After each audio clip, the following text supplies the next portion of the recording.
gostaria de ler com vocês Marcos, capítulo 2. Nós vamos ler no Evangelho de Marcos, capítulo 2. Podem exibir na NVI mesmo, tá bom? Os nossos irmãos aqui já estão habituados a lerem na versão NVI, vamos ler na NVI. Marcos capítulo 2, nós vamos ler a partir do versículo 1. Os irmãos conhecem essa história, esse relato da palavra de Deus, que é a cura do paralítico. Poucos dias depois, tendo Jesus entrado novamente em Cafarnaum, o povo ouviu falar que ele estava em casa. Então muita gente se reuniu ali, de forma que não havia lugar nem junto à porta, e ele lhes pregava a palavra. Vieram alguns homens, trazendo-lhe um paralítico carregado por 4 deles. Não podendo levá-lo até Jesus por causa da multidão, removeram parte da cobertura do lugar onde Jesus estava e, através de uma abertura no teto, baixaram a maca em que estava deitado o paralítico. Vendo a fé que eles tinham, Jesus disse ao paralítico: Filho, os seus pecados estão perdoados. Estavam ali alguns mestres da lei, raciocinando em seu íntimo: por que esse homem fala assim? Está blasfemando. Quem pode perdoar pecados a não ser somente Deus? Jesus, percebendo logo em seu espírito que era isso que eles estavam pensando, e lhes disse: por que vocês estão remoendo estas coisas em seus corações? Que é mais fácil dizer ao paralítico: os seus pecados estão perdoados? Ou levante-se, pegue a sua maca e ande. Mas para que vocês saibam que o Filho do Homem tem na terra a autoridade para perdoar pecados, disse ao paralítico: eu lhe digo, levante-se, pegue a sua maca e vá para casa. E levantou-se, pegou a maca e saiu à vista de todos. Até aqui ao versículo 12, né? Eles ficaram atônitos e glorificaram a Deus, dizendo: nunca vimos nada igual. Até o verso 12, essa história é bastante conhecida desse milagre que Jesus realizou ali em Cafarnaum.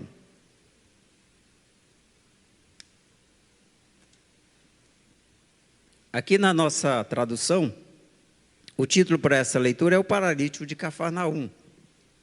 Mas eu gostaria de usar como tema desse texto que vamos meditar nessa noite, uma pergunta: quem te leva para perto de Deus? Quem te carrega para perto de Deus? E que a gente meditasse sobre esse tema, meditasse nessa palavra, neste acontecimento que nós estamos vendo narrados aqui, e pudesse meditar usando esse tema como referencial para a nossa meditação. E aí, queridos, nós vemos nesse texto, eu fico assim, bastante admirado da ação daquelas pessoas ali, daquele momento, daqueles 4 amigos que levaram aquele homem à presença de Jesus, mas eu também fico pensando na atitude daquela multidão. Então, assim, às vezes nós estamos diante das oportunidades que Deus nos concede para sermos diferencial no reino de Deus, para fazermos a obra de Deus de alguma maneira. E às vezes nós ficamos precisando que alguém nos empurre, que alguém nos incentive, que alguém nos diga o que fazer, que alguém nos dê uma ideia ou que alguém nos mande. E quando eu digo isso, eu olho especialmente para mim. Eu trabalhei mais de 35 anos de carteira assinada, mas eu acho que o único período em que eu fui algum tipo de chefia foi no início da minha carreira como supervisor no Banco do Brasil e um pouco antes disso como gerente de uma área de crédito das Casas Pernambucanas. Talvez muita gente não conheça, mas na minha época as Casas Pernambucanas eram muito conhecidas, principalmente no Norte e Nordeste. Eu fui gerente do crediário ali. Mas eu sempre falei na minha vida que eu não tinha vocação gerencial. Eu nunca gostei de dirigir. Eu, às vezes, brinco, meio que brincadeira, mas meio que sério mesmo, que eu não gerencio nem a minha casa. Eu deleguei isso para a irmã Luciete. E aqui, porque eu tenho dificuldade de tomar iniciativas. Eu tenho dificuldade de fazer as coisas que precisam ser feitas. E aí, quando eu vim para cá, eu conversei com o pastor Botelho e falei: olha, eu já sou pastor há algum tempo, já estive com o pastor Inesilo, já estive em Sobradinho com o pastor Elienay, Já estive ali no Guará com o pastor Elias, estou vindo para cá para estar cooperando com essa igreja, mas eu gostaria que você me dissesse, pastor, o que eu tenho que fazer. Se você me disser, me der a tarefa, eu vou dar o meu jeito, eu vou querer fazer, mas eu não sou aquela pessoa que tem iniciativa. Mas eu fico, assim, muito feliz de ver que nem todos são como eu, e eu gostaria que todos vocês não fossem. Que fossem pessoas de maior iniciativa, porque nós não precisamos esperar Jesus dizer o que nós temos que fazer, para nós podermos tomar a iniciativa de atender a necessidade daquele que está ao nosso lado, daquela pessoa que está ali perto de nós. Nós precisamos aprender a tomar iniciativa. É claro que depois de tantos anos nessa caminhada, eu estou aprendendo aos poucos, Às vezes não precisa a mulher mandar eu lavar a louça, antes dela mandar eu vou, assim, eu já estou tomando alguma iniciativa, Mas assim, às vezes a gente precisa, irmãos, aprender isso. E eu fico muito feliz que aqueles 4 amigos, eu não vejo no registro bíblico o paralítico pedindo, eu não vejo no registro bíblico alguém incentivando, eu só vejo aqueles 4 homens se disponibilizando para pegar aquele seu amigo e levá-lo à presença de Jesus. E aí eu acho que esse é o grande chamado para cada um de nós, que nós estejamos sempre dispostos a estar pegando aquele nosso amigo, tomando pela mão, tomando pela maca e levando ele à presença de Jesus.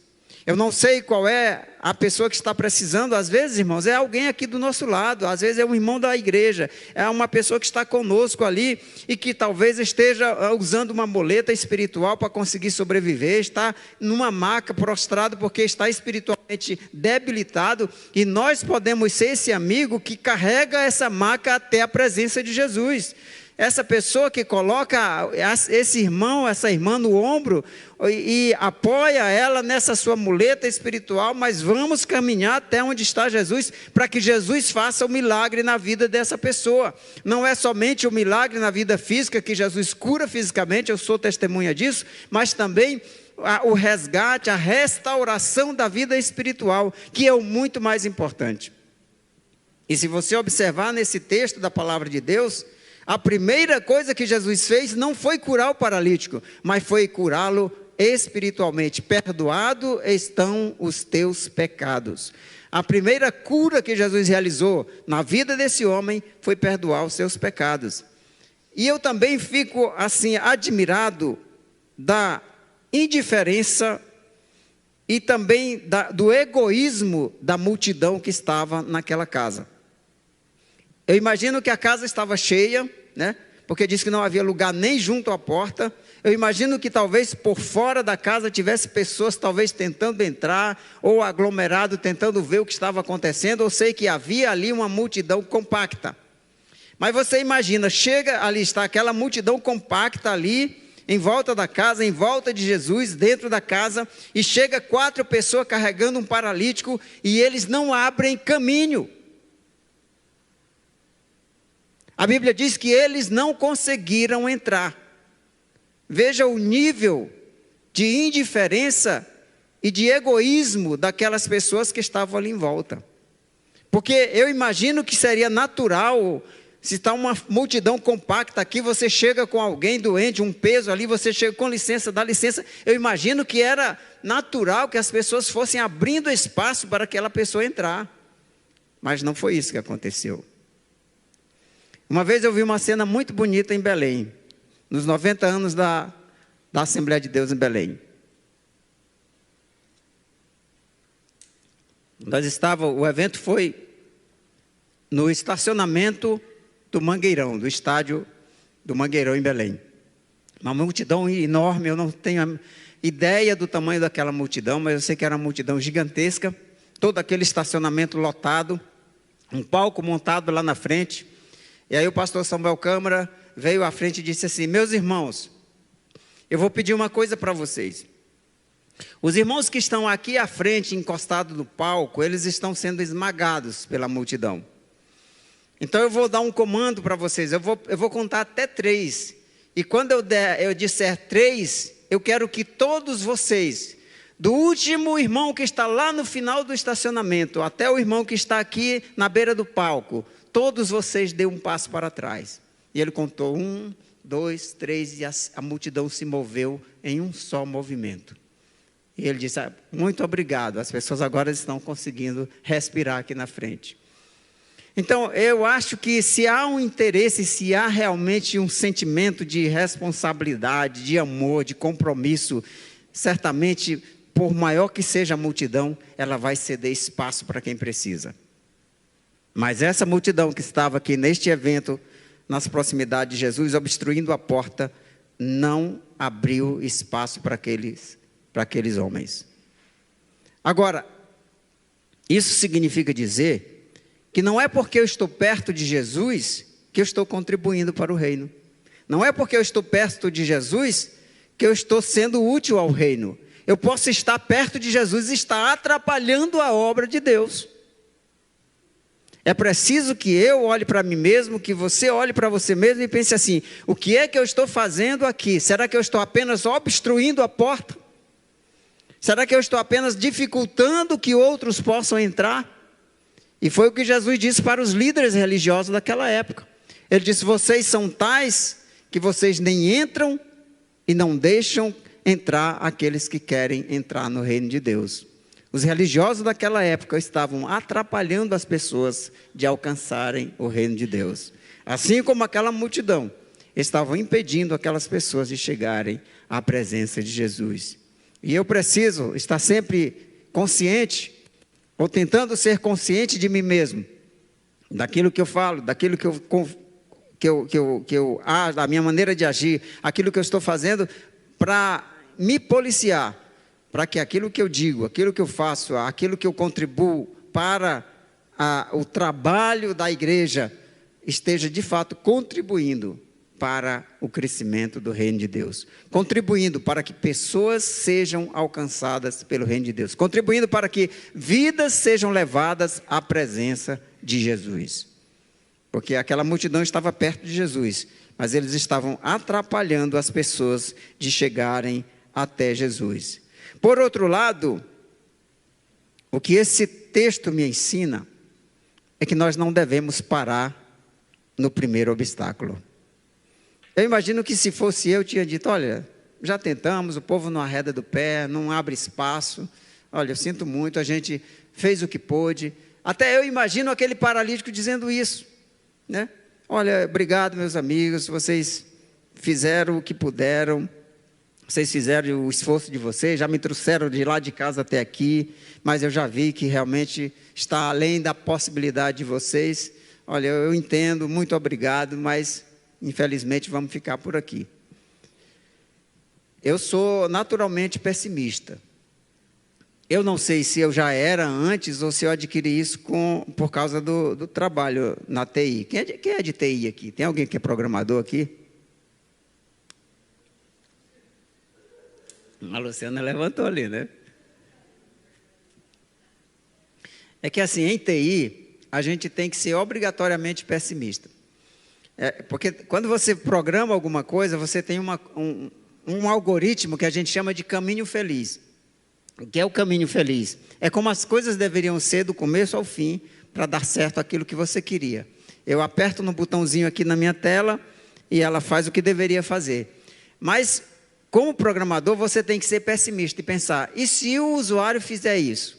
E se em vez dele apertar o botãozinho, ele puxar para o lado? E se em vez de ele escolher isso aqui, ele fizer aquela outra coisa? Aí você tem que pensar numa miríade de possibilidades erradas e cercar todas essas possibilidades para criar os outros algoritmos que vão tratar esses erros de sistema, erro de dados, erro de acesso, erro de internet, né, todos erros de hardware e principalmente erro de uso do usuário, né, da pessoa que vai estar usando. Então a gente precisa ser muito pessimista para poder ver todos esses senãos para poder colocar ali no sistema para que ele não seja um sistema que vai dar problema depois.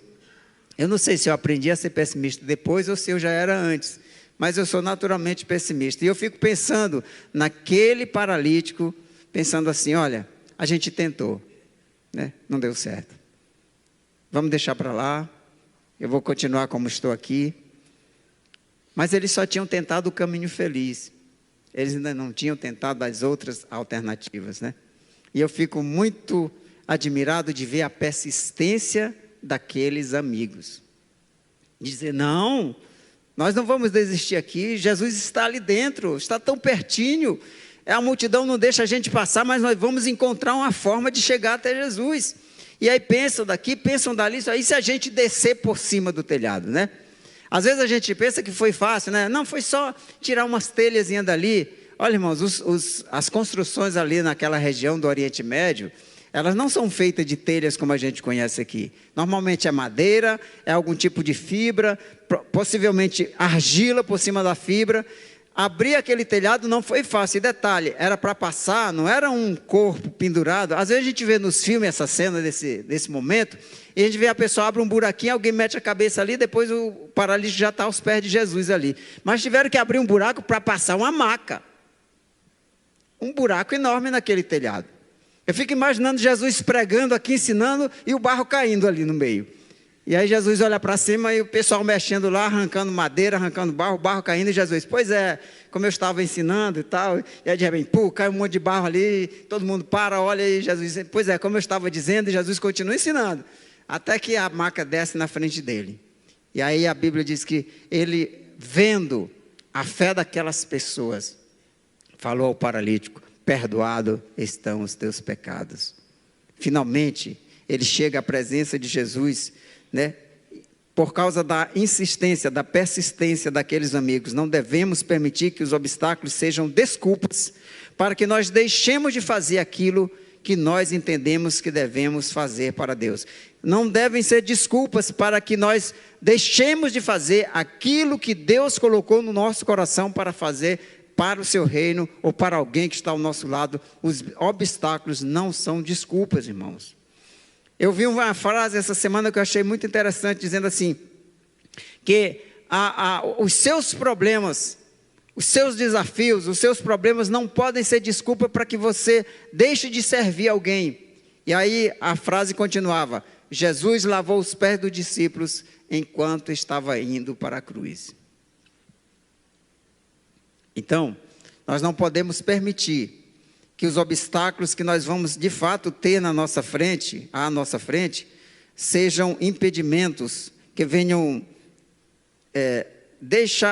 nos impedir, nos parar de fazer aquilo que Deus propôs no nosso coração para o seu reino. E é claro que os problemas existem, que eles virão. É claro que a multidão não vai facilitar para você. Não espere alguém abrir o caminho para você. Encontre as saídas, encontre alternativas. Nós somos chamados para sermos criativos. Deus é criativo e Ele espera que nós sejamos criativos, tanto na nossa vida natural, como na nossa vida ministerial, como nossa atuação dentro do reino. Deus nos deu a capacidade de sermos inteligentes e criativos para encontrarmos soluções para os problemas que nós vamos encontrar.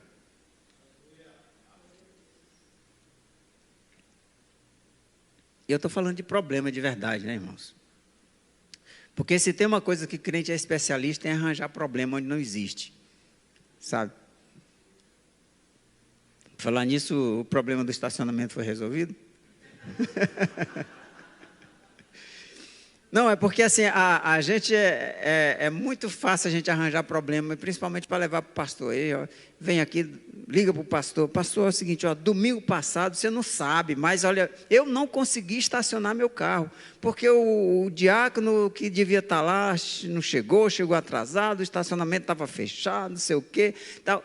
Gente, eu estou falando que Deus nos dá a capacidade, a criatividade para resolver, solucionar os problemas, problema de verdade. A gente encontra problema de verdade. A gente pode encontrar um endemoniado na nossa frente e ter que lidar com isso. A gente pode encontrar uma pessoa que está passando por uma depressão profunda e é nosso amigo, e a gente sabe que nós somos a única pessoa que está ali ao lado dele, que pode socorrer, e aí a gente tem que encontrar alternativas, buscar em Deus solução, buscar a ajuda do Senhor, a sabedoria e inteligência para saber como lidar com aquela situação. E aí, às vezes nós estamos vendo uma família passando fome, porque o marido está desempregado, a esposa está desempregada, e a gente sabe que nós estamos ali ao lado, somos a pessoa que Deus colocou ali do lado, que conhece a situação, e a gente se disponibilizar para ajudar, para carregar aquela cruz, para fazer alguma coisa. Eu estou falando de problemas. Mas Deus nos dará habilidade, capacidade e graça para a gente aprender a lidar com os problemas, aprender a ajudar os nossos irmãos, não só a cuidar das suas situações graves, dos problemas difíceis que acontecem na sua vida, mas principalmente de enfrentar as barreiras que o inimigo coloca na nossa frente, na frente dos nossos irmãos, ou daquelas pessoas que nós estamos tentando levar para Jesus, para que nós não deixemos que esses impedimentos nos paralisem, para que nós possamos continuar firmes no propósito de levar as vidas até Jesus, de levar as pessoas para Cristo, porque o inimigo vai colocar empecilho, ele vai colocar impedimento, ele vai colocar barreiras, a multidão não vai facilitar para mim, nem para você, mas nós vamos achar a saída. Eu creio que nós podemos achar a saída, né, que Deus vai nos dar a capacidade de achar a saída para levarmos essas vidas até Jesus. Na maioria das vezes, irmão, nós vamos encontrar pessoas que conscientemente ou inconscientemente, elas são impedimentos ao nosso propósito de levar pessoas a Jesus. Então, quando se trata de reino de Deus, vai haver oposição. A Bíblia é muito clara quanto a isso. Jesus disse que o inimigo vai se opor a nós, e as pessoas também vão se opor a nós, porque não amam a Deus, e porque, por conta disso, também não amam a nós, porque Jesus mora em nós. E vão tentar ser impedimento. Assim, mas não bastasse as nossas próprias falhas, porque nós temos mesmo, não bastasse a nossa própria falta de confiança, nossos medos, comodismo, tudo aquilo que muitas vezes bate no nosso coração, tem também os outros, que às vezes nos desanimam, que nos decepcionam, que não nos ajudam, que não cooperam, que atrapalham. E aí, se você já tem uma tendência a ser pessimista, a coisa só vai piorar. Eu fico imaginando quantas vezes aquele paralítico talvez puxou para trás quando aqueles amigos tentaram levar eles para Jesus. Porque você imagina a vida de um paralítico hoje, já não é fácil. Uma pessoa que tem problema de mobilidade hoje já não é fácil. Mas ele tem facilidade já, tem cadeiras elétricas, né? A maioria dos lugares tem rampa, acessibilidade, os prédios já estão sendo adaptados para facilitar a vida dele. Você imagina como era naquela época, para uma pessoa que tinha problema de mobilidade. Agora você imagina a quantidade de tristeza, de amargura, de decepção que aquela pessoa carregava. Nós vemos aquele paralítico no tanque de Betesda, quando Jesus chega para ele e pergunta: você quer ser curado? O que é que ele diz? Quero, Senhor, quero caminhar, né? Não, ele começa a se lamuriar. Ele está cheio de amargura, está cheio de decepção. Olha, Senhor, olha, você quer saber? Eu estou aqui há tanto tempo. Eu sei que quando a água é mexida ali, alguém vai ser curado, mas quem disse que eu consigo chegar lá? Quando eu consigo me arrastar até lá, outro já entrou. Não tem ninguém para me colocar, ninguém se interessa por mim, ninguém cuida de mim, né? Ninguém procura me ajudar. Então, essas pessoas, geralmente, elas estão amarguradas. Elas estão com o coração endurecido. E ainda tem aquelas pessoas que estão ali à volta, que só vão atrapalhar um pouco mais. Então, nós devemos ser persistentes com aquelas pessoas que estão nessa situação, que olham para si mesmo, olham para as circunstâncias e acham que só vê problema, só vê dificuldade, não vê solução, não vê saída. Nós precisamos, e eu sei que todos nós gostaríamos de ter amigos como aqueles 4 homens. E nós precisamos ser esses amigos daqueles que estão à nossa volta. Nós precisamos ser esses amigos. Aquele que carrega até lá, se der de entrar, entra, mas se não der, não para, né? Dá um jeito, abre o teto, abre um buraco, abre uma saída, encontra uma solução, mas vai adiante. Eu já tive muitos amigos assim.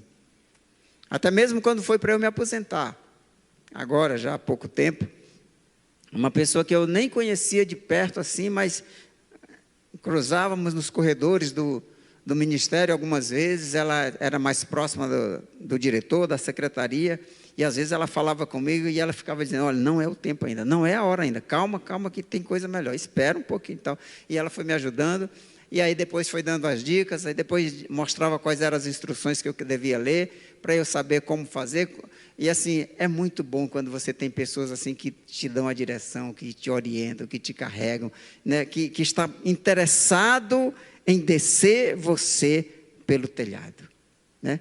Está interessado em levar você à solução, que está interessado em fazer com que você de fato chegue até a presença de Jesus. E eu sei que nós devemos ser esse amigo, essa pessoa que se interessa. Quando levamos alguém até a presença de Jesus, ele vai fazer algo maior do que nós estávamos pensando. Aqueles amigos estavam querendo apenas a cura daquele paralítico. Mas a primeira coisa que Jesus curou naquele homem foi a sua alma. Perdoados estão os teus pecados. Eu fico curioso porque Jesus, assim, vendo a fé deles, né? Vendo a fé deles, ou seja, dos 5, eu imagino, né? Vendo a fé deles, falou para o paralítico, perdoados estão os teus pecados. Interessante, né? A fé era de todos, mas perdoados só foi de um. E eu fico imaginando, por que seria isso? Agora aqui já sou eu imaginando, né? Aqui não é teologia, mas apenas eu pensando aqui. Eu imagino que aqueles 4 estavam bem com Deus. Aqueles 4 eram pessoas de Deus. Eram pessoas que estavam junto de Deus, que estavam com a sua vida espiritual em dia. Mas aquele paralítico estava ferido, estava amargurado, estava com raiva de Deus, estava precisando de perdão. E é por isso que antes de curar o seu corpo, Jesus resolveu curar a sua alma, curar o seu espírito, perdoando os seus pecados. E aí finalmente, aí Jesus vem e traz a cura física, né? Jesus se volta para ele, fala com ele, apresentando a ele a cura física, que ele também precisava. Mas quando nós levamos alguém para perto de Jesus, Jesus vai fazer com aquela vida muito mais do que nós estávamos esperando. O que Jesus é capaz de fazer na vida de uma pessoa, a transformação que ele é capaz de produzir na vida de alguém, é algo inexplicável, é algo fantástico.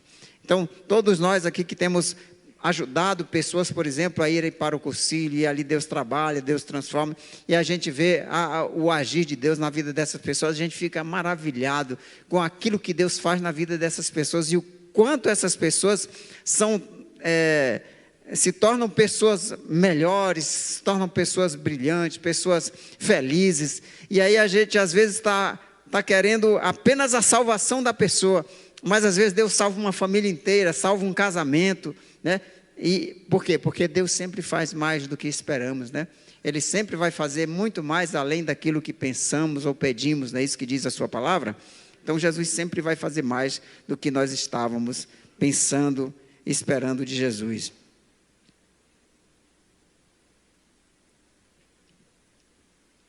A mesma multidão que atrapalha alguém de se aproximar de Jesus, facilmente abre caminho para a pessoa sair da presença de Jesus. Olha o que diz o versículo final aqui. Verso 12. E levantando-se ele, e tomando logo o leito, saiu da presença de todos, de sorte que todos admirados glorificavam a Deus, dizendo, nunca vimos tal coisa. Como é que é? Quer dizer que não deu problema nenhum para aquele homem sair com a cama na mão ali, no meio daquela multidão que não deixou ele entrar. Perceberam como não teve dificuldade? Não disse assim, ele tentou sair, mas não deixou, a multidão não deixou, tinha muita gente ali na porta, tinha muita gente enchendo o espaço, não deu para ele sair, porque afinal ele estava com a cama na mão, estava difícil sair, ele teve que ficar ali. A Bíblia diz que ele pegou a sua cama e saiu, e não mostra nenhuma dificuldade para ele sair daquele lugar. A mesma multidão que bloqueia o teu acesso a Jesus, é a mesma multidão que vai facilitar a tua saída da presença dele. Então a gente precisa ter cuidado em que multidão nós estamos inseridos. Quem é que está à nossa volta? Quem é que está nos influenciando? A quem estamos ouvindo? Porque é muito fácil as pessoas bloquearem o teu acesso a Jesus, mas essas mesmas pessoas vão facilmente te induzir a sair da presença dele. Não vão dificultar de maneira nenhuma, vão facilitar você sair da presença de Jesus. Então nós precisamos ver quem que está nos cercando. Isso serve para nós refletirmos sobre a influência que estamos recebendo das pessoas à nossa volta, dos meios de comunicação, né? Que às vezes formam um paredão nos mantendo afastados de Jesus, e a gente às vezes nem percebe que nós estamos sendo bloqueados, que aquilo está nos bloqueando o nosso acesso à presença de Deus, o entretenimento, as amizades. Então, a gente precisa refletir o que é que essas pessoas, essas coisas estão fazendo com a nossa mente, com o nosso coração. Será que eles estão realmente nos abrindo o caminho, facilitando o nosso acesso a Ele, ou estão bloqueando o nosso acesso? Ou até facilitando que nós nos afastemos dEle? Nós precisamos refletir. Como é que está a nossa vida? Como é que ela está acontecendo?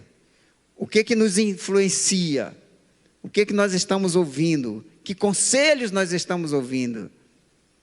Quais são as vozes que nós estamos ouvindo? Porque essa multidão pode estar tentando nos afastar de Jesus, facilitando que a gente se afaste de Jesus.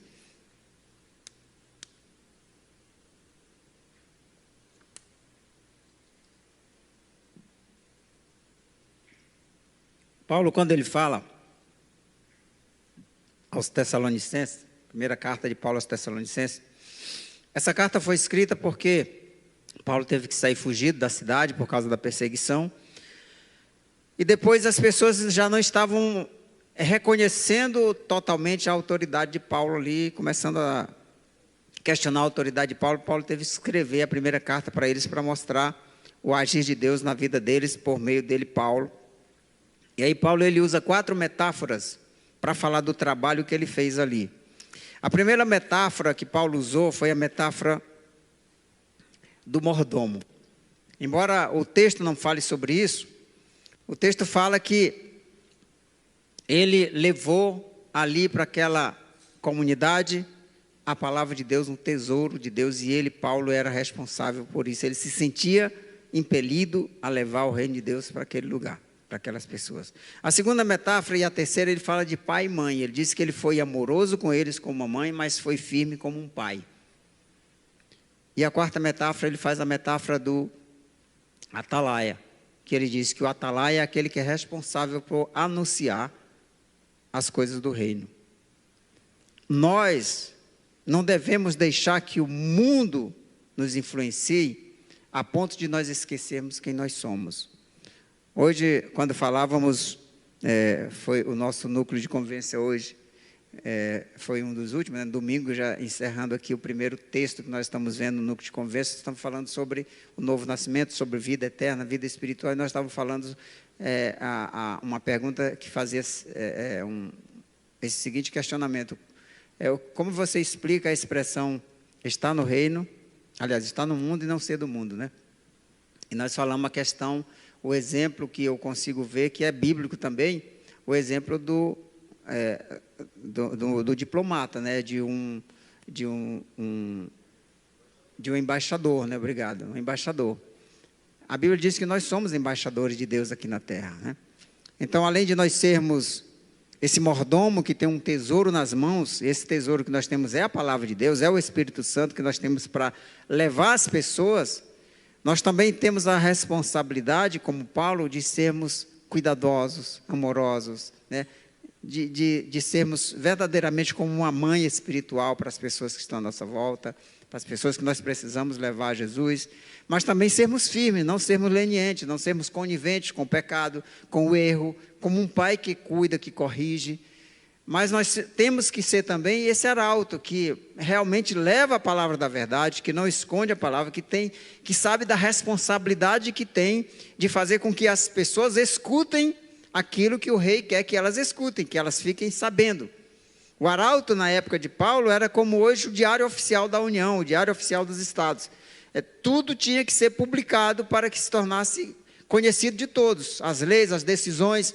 Então, o arauto tinha que levar aquela mensagem, não só notícias, novidades, mas principalmente leis, decretos, para que fosse conhecido de todos. Então, nós temos os decretos de Deus sob a nossa responsabilidade e precisamos levar até as pessoas. Elas precisam ouvir o que Deus tem para dizer para elas, né? E somos esses embaixadores de Deus que estamos aqui na terra. E é interessante que o embaixador, e eu comentei isso hoje, por exemplo, peguemos o exemplo da Embaixada dos Estados Unidos ali no plano. Aquela área ali, apesar de estar dentro do Estado brasileiro, dentro do nosso território, no momento em que o Brasil cede para a embaixada, aquele espaço deixa de ser território brasileiro. Ali é território dos Estados Unidos da América. Eu não posso ir lá, você não pode ir, a polícia não pode, o exército não pode, ninguém pode entrar ali a não ser a convite do embaixador dos Estados Unidos. Então, significa o quê, queridos? Ele não está nos Estados Unidos, ele está no Brasil. Assim como eu e você não estamos no reino de Deus, fisicamente estamos no mundo, mas somos embaixadores de Deus, somos embaixadores do reino. Mas significa que onde eu e você estivermos, ali está a embaixada do reino de Deus. Onde eu e você estivermos, ali está o reino de Deus.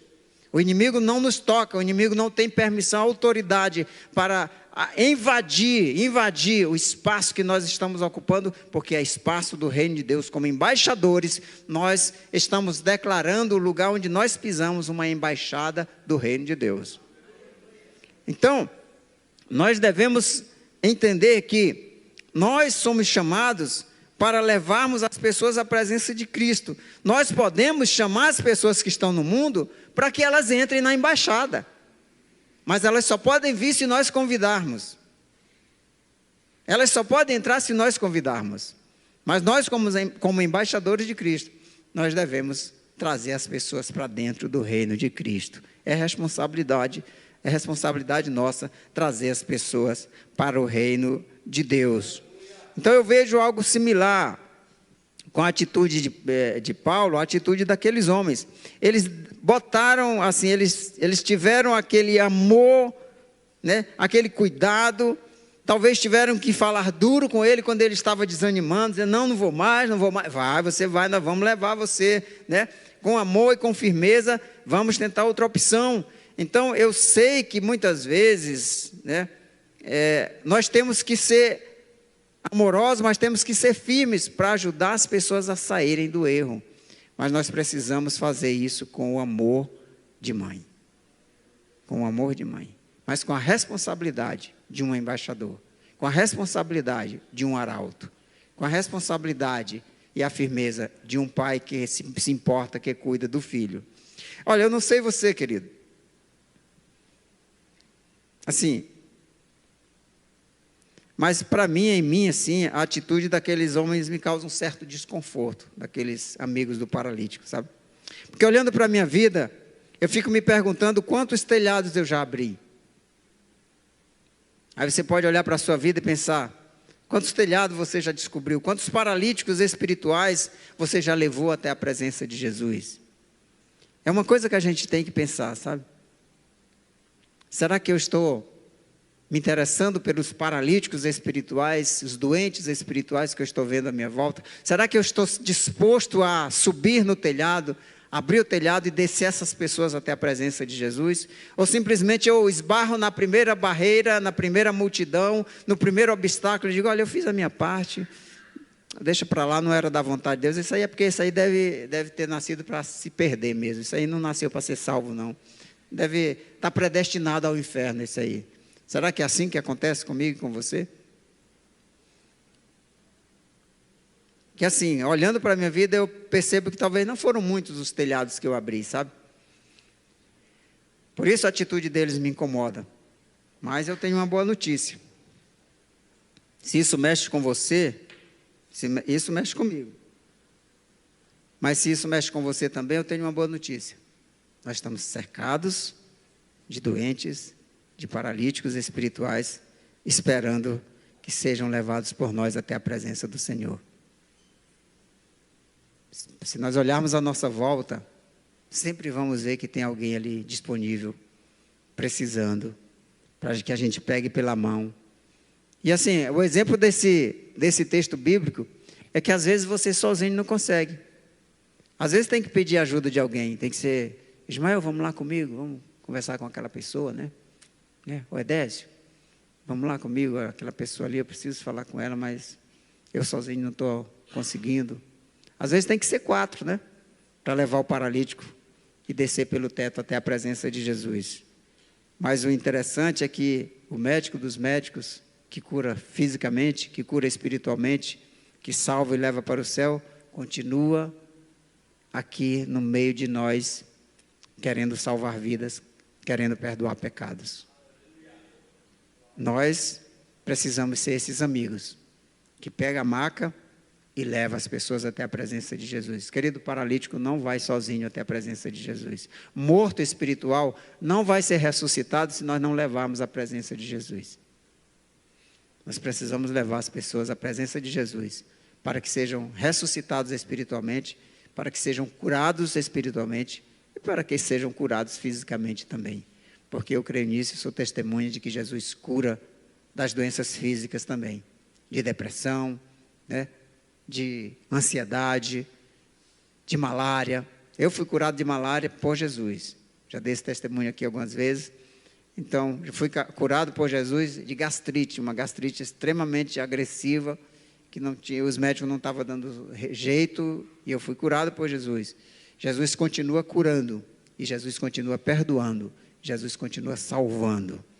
E nós queremos ser esses amigos que pegam do lado, que pegam a maca e levam as pessoas até Jesus. Amém?